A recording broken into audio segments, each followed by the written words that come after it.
The evidence of what was Typhoon Merbok is all throughout this village, like this grass still stuck in the fence, showing how high the water got, which in many places would have been above my head. Now, while the village works to repair and rebuild, community and tribal leaders are looking to prepare for future storms and future generations.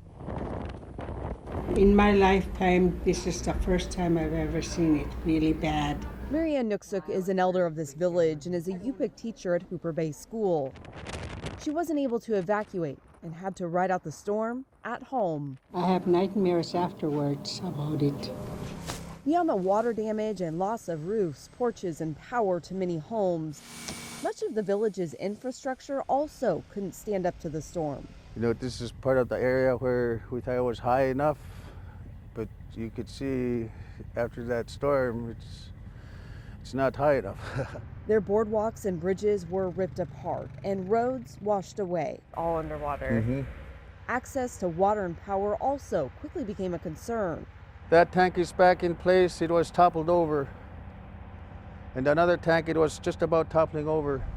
While it's going to be a long and tough road to get this village back to normal, Water went all the way around. what they can't repair or replace is the land this village sits on. So after the storm, this all got eroded from the storm surge, the waves. They expect erosion when big storms come in, but not like this. Before that, it came out further. Daniel Cernick, a middle school science teacher, took GPS measurements. I figured it'd be like 10, 15 feet or something like that. But it was much worse than he could have imagined. Where I'm standing out there is where the edge of the dune line used to meet the ocean. Oh, wow. That's about 360 feet, well over a football field's length, gone in one storm. It's like 70 years worth of erosion at once. That's what it should have looked like as I was an old geezer or even dead. It should have been back in that far, not in just one storm.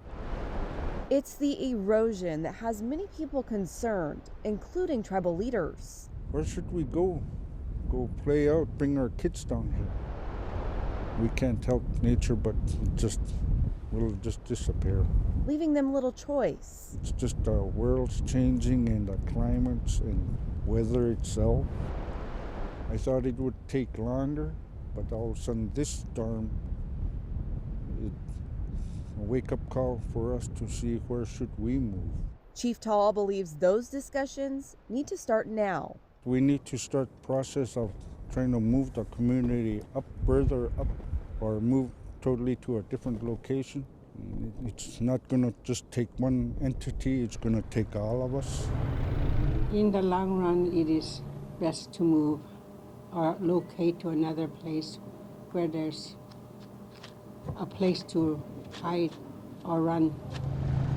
It's a tough reality learned from this storm.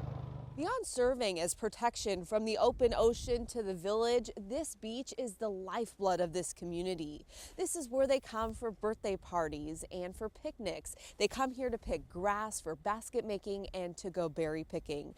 But now that these dunes are almost gone, those resources are no longer available and tough decisions will have to be made.